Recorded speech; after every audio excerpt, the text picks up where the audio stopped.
Olá, o Sala de Convidados e Entrevista está começando. Mais transparência na gestão do SUS, mais segurança jurídica nas relações interfederativas e maior controle social. Essas são algumas das principais vertentes do Decreto 7508, que regulamenta a Lei 8080, a Lei Orgânica da Saúde. Você vai conhecer quais são as atribuições dos estados de acordo com esta lei. Eu vou conversar com Jurandir Frutuoso, secretário executivo do CONAS, o Conselho Nacional de Secretários de Saúde. Jurandir, seja bem-vindo ao nosso programa. Prazer meu. Queria começar com o programa você explicando que lei é essa, o que é a Lei 8080, quais as atribuições, o que ela fala.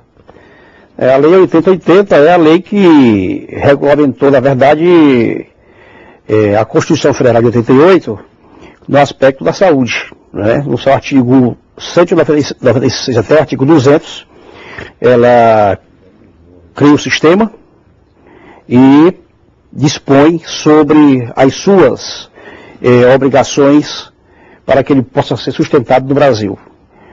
E, ultimamente, ele vinha sofrendo da falta dessa regulamentação também, né? Então, espera-se, desde 90, que acontecesse. E agora, pelo decreto 7508, finalmente nós temos a regulamentação da 8080. Então, esse decreto ele vem trazer uma nova governança ao Sistema Único de Saúde, o que é muito bom. Nós estamos carecendo de impulsos, nós estamos carecendo, nesse momento, de tomada de decisão que venha fortalecer o Sistema Único de Saúde, e, portanto, o decreto, dentro dos seus 6 capítulos, que vai dar disposições iniciais até as finais. Dentro nós temos o planejamento, a organização do próprio sistema, a assistência, as relações interfederativas, e isso tudo vem nos trazer um oxigênio para que se possa, então, efetivar um SUS com mais qualidade e com maior velocidade nesse momento. E por que demorou tanto para que essa lei fosse efetivada, regulamentada, né? Demorou, porque, na verdade, no Brasil, o Sistema Único de Saúde, a saúde do povo brasileiro, no discurso, ela é prioridade. Na prática, ela nunca foi. Tá? Então, não se espera 20 anos para regulamentar uma lei quando você tem prioridade para uma área como o Sistema Único de Saúde. Não é porque não temos financiamento adequado, e não é porque a ação dos governos nunca foi determinada desde do seu início, que cresceu com velocidade, que sustentou-se até aqui, que teve uma produção de resultado fantástica, mudança de indicadores, políticas adotadas que são de repercussão mundial. Nós temos muitas aí, que eu poderia aqui citar várias, né? Mas quando você chega da questão do financiamento, da regulamentação da 8080, da própria votação da emenda 29 no Congresso, que se arrasta desde 2003, você vê claramente que aí precisa ter uma maior atenção, e essa atenção tem que ser dada pelos governantes. Por isso que eu afirmo assim, dessa maneira, que essa demora toda que aconteceu até aqui foi por conta de falta do maior cuidado, na verdade, com o Sistema Único de Saúde, que pode dar ao povo brasileiro motivo de muito orgulho e de muita alegria, porque ele é eficiente, ele é bem concebido, agora precisa ser, na verdade, mais bem executado e mais bem cuidado. Agora, o que muda para os estados, né, com a regulamentação dessa lei? Muda muita coisa? Não é que muda para os estados, eu acho que muda para todo mundo, né? A lei, ela vem mudar a forma da relação entre os gestores. Aquilo que era concebido, que era pactuado, onde você tinha a definição de metas, de indicadores, das ações de serviço de saúde, da rede que vai prestar esse serviço, tudo aquilo era discutido, era pactuado, e agora vai ser formalizado por esse decreto no contrato de ação pública. Portanto, a relação agora é mais formal. Se a relação é mais formal, você tem aí uma maior robustez na questão da responsabilização que as pessoas têm por aquilo que dizem que vão fazer, ou por aquilo que assinam como compromisso a ser cumprido. Portanto, eu penso que os estados, os municípios, dentro de uma relação que vai se dar agora de maneira mais regionalizada, eles vão ter, sim, no seu cumprimento daquilo que se promete, um maior cuidado e uma maior atenção porque agora a formalização em contrato, para mim, ela é bem mais firme do que anteriormente. E qual foi a participação do CONAS nesse processo de regulamentação, de aprovação da lei? Como é que o CONAS participou? Na verdade, essa decisão de regulamentar a 8080 por decreto, para ser justo, ela começou no ministro temporal, no Ministério do Ministro Temporão. A Lene Santos, ela foi, juntamente com o ministro Temporão, tiveram a ideia de fazer essa regulamentação por decreto, e o ministro Padilha teve o cuidado, e aí, digno de elogio, mesmo mudando de administração, mudando de gestor, de preservar aquilo que foi bem concebido. Então, a Lene teve um papel fundamental, o ministro Temporão teve o cuidado de colocar isso em discussão em tempo hábil, e o CONAS, o CONASEMES e alguns outros parceiros participaram, estudando artigo por artigo, como colaboradores, dando a sua opinião, colocando ali a sua visão, colocando o seu cuidado, como é de praxe. Hoje em dia no Brasil nós temos uma gestão tripartite. E essa gestão tripartite, ela se dá efetivamente com a presença do CONAS, do CONASEMES, CONAS presidido nesse momento pela secretária Beatriz do Mato Grosso do Sul, o CONASEMES presidido pelo secretário Nardo lá de Maringá, lá no Paraná. Essa relação tripartite, ela é efetiva. Nós pensamos políticas públicas conjuntamente, decidimos as suas diretrizes conjuntamente, e a execução também é feita de maneira tripartite. Portanto, a colaboração dessas entidades, CONAS, CONASEMES, estados e municípios com o Ministério, ela é permanente, ela é duradoura e ela é efetiva em todas as áreas. Também foi assim na discussão e na elaboração do decreto 7508. E o controle social também foi inserido nessa discussão, nesse debate? O controle social é fundamental, principalmente no capítulo do planejamento, né? Todo o planejamento que está colocado no capítulo 3 do decreto, que agora vai ser ascendente, vai ser integrado e de maneira regionalizada, ele é fundamentado em cima de diretrizes que serão, ou que são aprovadas pelo controle social. Você não pode pensar o Sistema Único de Saúde sem um fortalecimento do controle social. Essa ferramenta de trabalho, de acessão, de fortalecimento do SUS, ela passa sempre por uma vigilância mais forte do cidadão. O cidadão precisa apenas ter a certeza de que esse controle social só será respeitado firmemente se ele participar também de maneira bastante tranquila, mas também de maneira firme, apontando os problemas e também apontando soluções. Eu não acredito que possa acontecer um fortalecimento do SUS se não houver esse controle social também de maneira bastante determinada. E aí, ele está posto também no decreto de maneira bastante tranquila, como é de praxe na condução do Sistema Único de Saúde. Mas você pode destacar algum ponto que você considera essencial nesse decreto, né? Na lei? O primeiro capítulo, já no parágrafo 2º, ele tem regras que são dadas, que ele clareia o que é região de saúde, contrato de ação pública, comissão intergestores, porta de entrada, tudo isso estava ali, mas de maneira dispersa, como diz o Justo Carvalho, e agora foram clareados e colocados de maneira bastante evidente, né? As regiões de saúde já existentes agora vão ser muito mais fortalecidas com esse decreto. O contrato de ação pública, ele vai simplesmente colocar, formalizar aquilo que for pactuado dentro das regiões de saúde, com as suas obrigações e com as responsabilizações de cada um dos entes federados. O item que ele traz, que é inovador, é o contrato. O contrato de ação pública é uma coisa totalmente nova dentro da nova governança do Sistema Único de Saúde, né? O contrato, ele vai dar, como já falei inicialmente, uma nova atribuição, mas uma nova cara, uma nova formalização às relações entre os gestores. Portanto, são coisas que estão vindo para o Sistema Único de Saúde que irão dar uma nova dimensão, nesse momento, às nossas responsabilidades. Agora, o que são as regiões de saúde? As regiões de saúde são regiões geográficas compostas por municípios contíguos que tem um sentimento de pertença igual, que tem já vinculação cultural, que tem um sistema de transporte que já se articula, onde as referências já se dão de maneira já habitual e de um certo tempo, e que ali vai se conformar uma rede de atenção à saúde.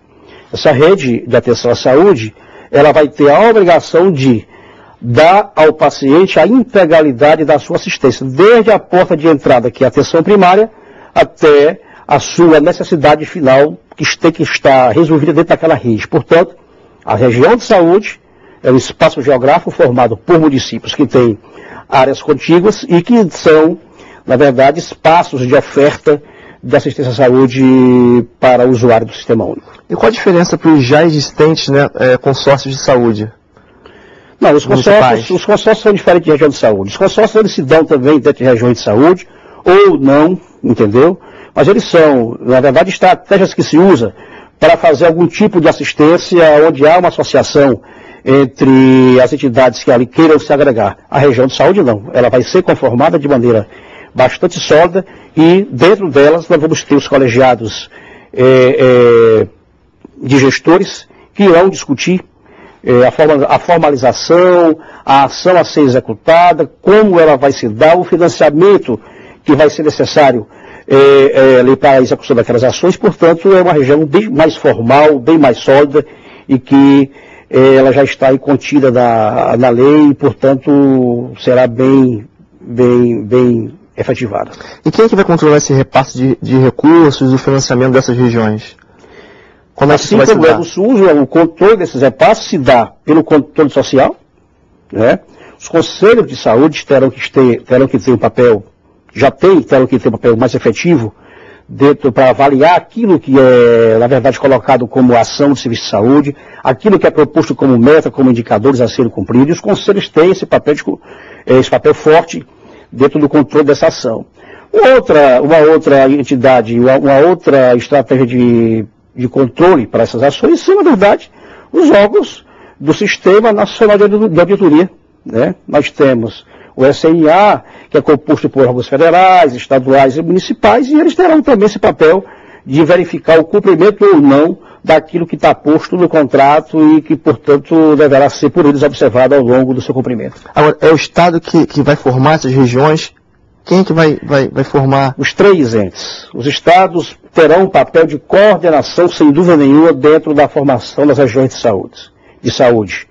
Elas serão formadas pelos conjuntos dos municípios que estão ali geograficamente disponibilizados naquela região que for definida pelos gestores. Portanto, a esfera estadual com as esferas municipais é que darão essa conformação necessária de acordo com a necessidade epidemiológica e a necessidade de conformação da região. O Estado coordena essa ação e o município, por si, em associação e grupo e solidário, terão também o elo mais importante nessa cadeia.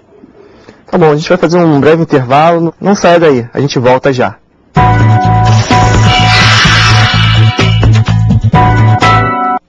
Vamos descrever uma pessoa que vive com AIDS. Ela sorri, chora, sua. Essa pessoa pode namorar e pode superar desafios.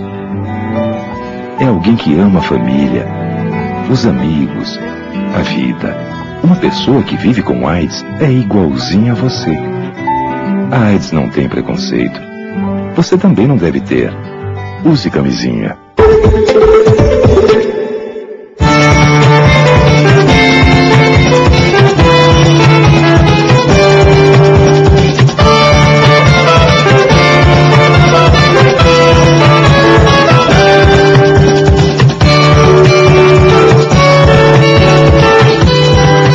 Casa de Oswaldo Cruz, Patrimônio Cultural e Divulgação das Ciências da Saúde.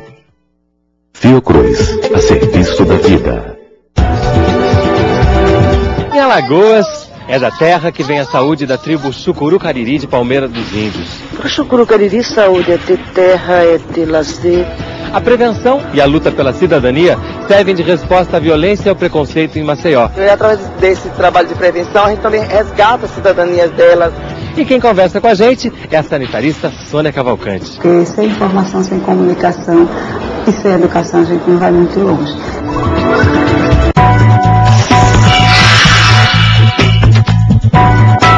O Sala de Convidados está de volta. Nós estamos conversando sobre a regulamentação da Lei 8080. Quem está comigo aqui no estúdio é Jurandir Frutuoso, secretário executivo do CONAS, o Conselho Nacional de Secretários de Saúde. Jurandir, vamos falar um pouco sobre as metas de saúde, né? Quais os principais entraves? Como é que vai se dar essa relação de metas e gestão? Como é que o Estado vai atuar nesse ponto da lei? Nós já temos essa prática em vigor, né? O decreto, na verdade, diferente do que alguns pensam, ele não acaba o pacto. Pelo contrário, o decreto ele fortalece o pacto pela saúde. E no pacto pela saúde já tínhamos, na prática, metas estabelecidas a serem cumpridas por municípios e estados, né? Essas metas apenas vão ser, eu acho que rediscutidas, algumas talvez possam ser feitas no futuro, mas o Brasil já trabalha em cima desse problema, dessa estratégia de ter metas a serem cumpridas, e aí é que entra também uma inovação, não é bem uma inovação, mas vai ser fortalecida a gestão por resultado.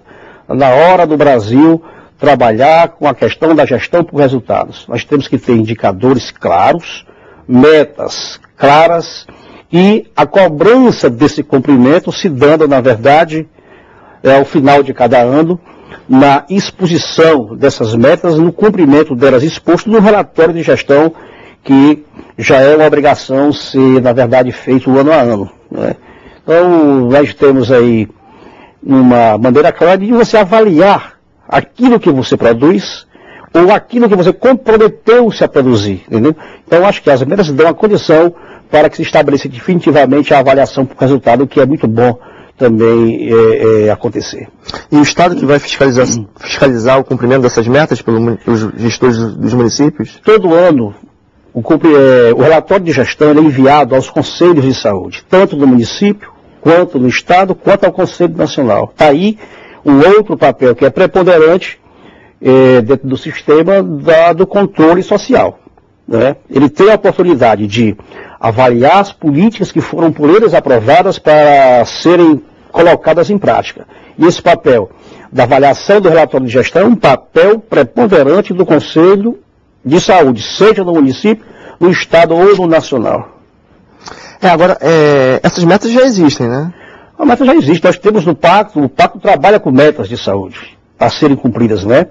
Trabalha e agora com o contrato de ação pública e com o decreto 7508, nós vamos ter isso agora mais fortalecido, o que é muito bom. Então é só que é o fortalecimento, né? Tem alguma novidade? Não, tem novidade. Acho que eu já citei anteriormente, já existem as metas. O que nós podemos agora é fazer alterações delas.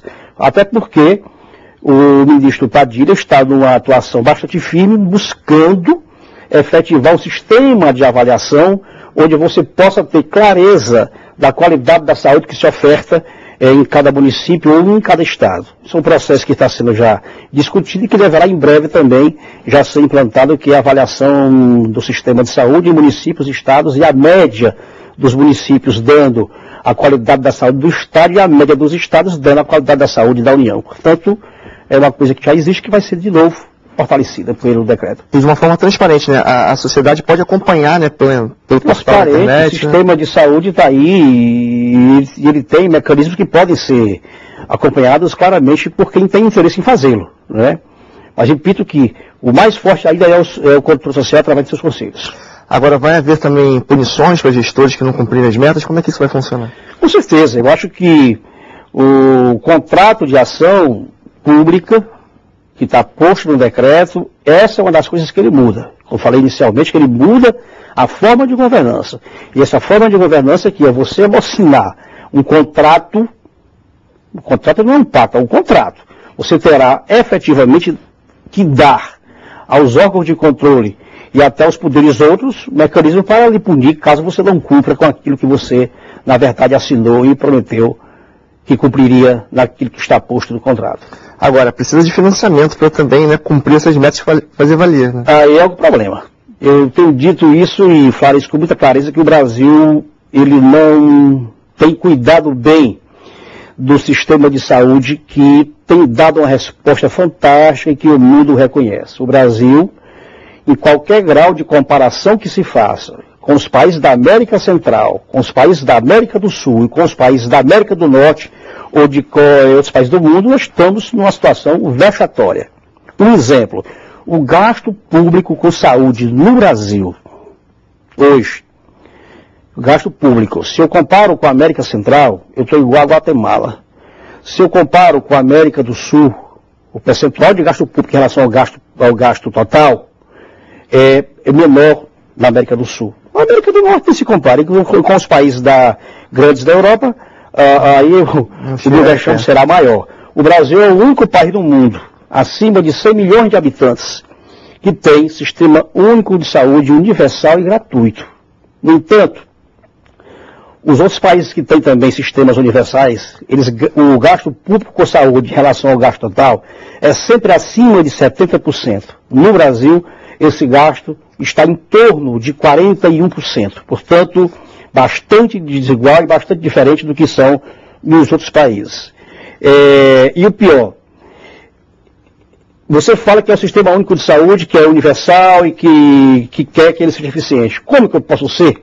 Se de cada R$100 gastos com saúde no Brasil, 60 já são gastos de particulares. Isso não é justo, isso que me dá o direito de dizer que saúde nesse momento não é a prioridade. Porque, para mim, prioridade em saúde é quando ela é exposta no orçamento. Um exemplo, o CONAS trabalhou em cima da proposta da lei orçamentária para 2011. E trabalhamos em cima de 4 itens. Trabalhamos em cima da média e alta complexidade, dos medicamentos da atenção básica, dos medicamentos de dispensação excepcional e eram 4, e o outro era em cima do PAB. Então, em cima desses 4 itens, sem pensar em aumento de estrutura, mas apenas para manter o basal que está aí hoje, a lei orçamentária de 2011 começava com um déficit acima de 5 bilhões e 600 para 2011. Então, isso nos dá a preocupação de saber se tudo que está sendo discutido, que está sendo posto agora no papel, vai ser cumprido por conta da falta desse recurso. E aí, me vai aqui uma pergunta. Nós temos que ser mais fortes na cobrança ao Congresso Nacional. Não tem justificativa. A emenda 29 espera 10 anos, desde 2003, portanto, mais de quase 20 anos, a emenda 29 espera pela sua regulamentação. E ela não é dada. Falta votar apenas um destaque na Câmara dos Deputados. Há uma promessa disso ser feito até setembro de 2011. Você vai perguntar, o que altera? Hoje, muito pouco. Porque, praticamente, você tem aí uma lei que vai regulamentar o que são ações e serviços de saúde.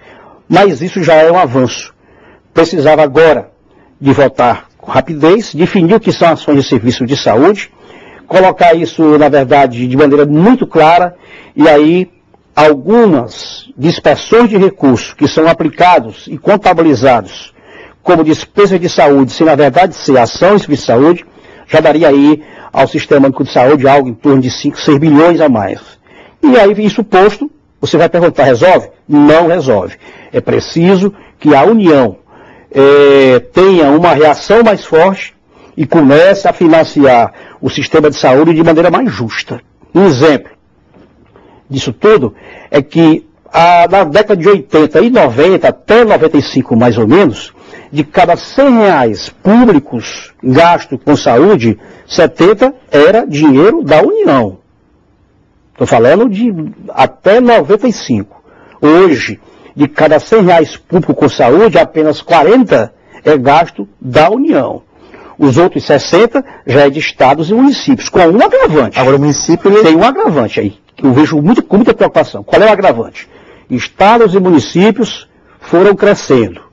crescendo a partir da emenda 29. Né? Hoje você tem praticamente 100% dos municípios cumprindo a emenda 29, tem só que ver qual é a qualidade desse gasto, e 14 estados com dados de 2008, que são os oficiais, já cumprindo a 29, e outros 10 já chegando aos 12%. Tá? Então, mas, à medida que esse recurso da União foi sendo retirado, estados e municípios foram colocando. Acontece que esses dois entes, tanto estados quanto municípios, estão chegando no limite da sua capacidade. Então, para mim, esse é o ponto de não retorno. Ou se coloca recurso do SUS agora, para que se efetive isso que está colocado aí no decreto e no que está sendo planejado pelo novo Ministério da Saúde, que tem agido com muita competência e com muita rapidez, ou então as coisas não vão se efetivar por completa esgotamento financeiro dos entes que, na verdade, executam a política de estados e municípios. O que falta para que realmente a Lei 8080 seja efetivada? Os gestores têm que perceber que a estruturação do serviço de saúde passa pelo fortalecimento da atenção primária. Hoje o Brasil tem, no Saúde da Família, uma estratégia muito forte, já chegando aí à casa dos 50% de brasileiros com saúde da família. Agora precisamos ter, além da cobertura, o seu fortalecimento. Ou seja, o governo federal, com o dinheiro do PAC, vai ter que construir 10 mil unidades básicas de saúde. Porque a unidade básica de saúde, ela por ser estratégica, ela tem que se instalar numa estrutura física que, na verdade, dê conforto ao paciente e ao profissional que ali trabalha. Nós precisamos melhorar com rapidez a questão da educação permanente, para que todos os profissionais de saúde que se dispuseram a ir fazer atenção primária nos municípios mais longínquos possam ter a possibilidade de continuar adquirindo conhecimentos novos ou fortalecendo os já existentes. Né? A questão da discussão da precarização desses profissionais. É um terceiro ponto que vem nos preocupando. A precarização desses profissionais é um ponto que vem nos preocupando. E isso também é um dos fatores de aumentar a migração. E o quarto ponto, a meu ver, é a questão da mudança do perfil do formando. As faculdades do Brasil, as públicas principalmente, têm que formar de acordo com a necessidade do Sistema Único de Saúde. Esses 4 pontos sendo tocados e sendo, na verdade, efetivados com maior velocidade e mais vigor, nós teremos, então, aí uma atenção primária muito forte. Para mim, falta isso, uma atenção primária vigorosa e que ela saia dessa crise de identidade que começa a viver, que é você discute qual é o modelo que você quer, de acordo com o financiamento que você tem à sua disposição. Para mim, esse é um ponto fundamental para o fortalecimento do SUS. Obrigado, Jurandir, por você ter vindo ao nosso programa. E o Salão de Convidados Entrevista fica por aqui. Eu espero você no próximo programa. Até lá!